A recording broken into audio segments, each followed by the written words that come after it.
Shrieking Jazz make sweet music coming out of All-Star break, Portland, or app. A few weeks ago, it appeared the Utah Jazz might be headed to the draft lottery. Those around the NBA weren't buying it.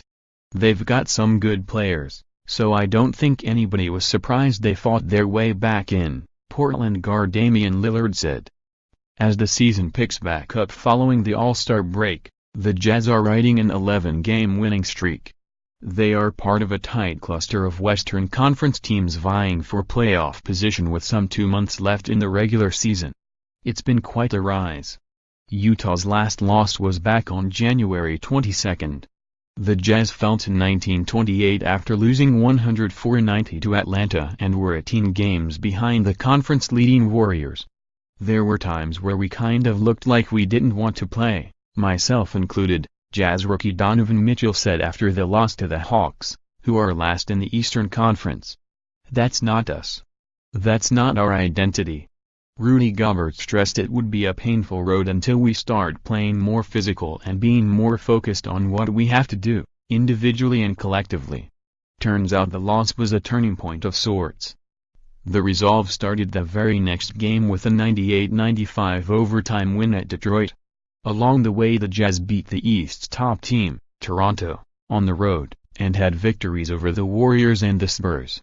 They downed Portland 115-96. Ending the Blazers' 9-game winning streak at home. Everything is coming to fruition, Spurs coach Greg Popovich said about the Jazz. They believe in the system. It takes a while to put a system in.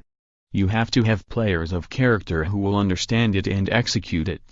The Jazz rolled into the All-Star break with a 107-97 victory at home over Phoenix last Tuesday.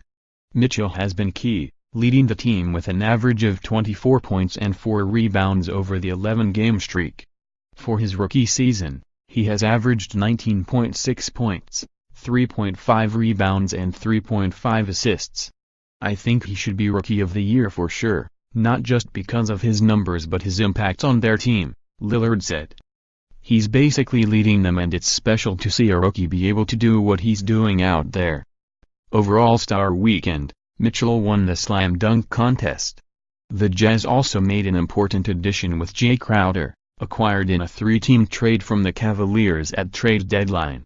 Crowder's father, Corey, played for the Jazz in the 1991-92 season.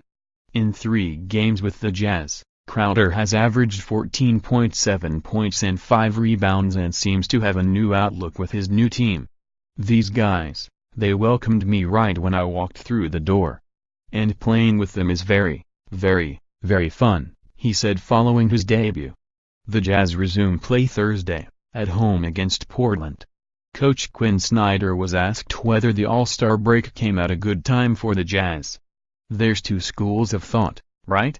Let's get the rest, and get recharged. And then there's we've got a rhythm. We don't want to lose the rhythm. Let's keep playing, Snyder said. I'd like us to do both.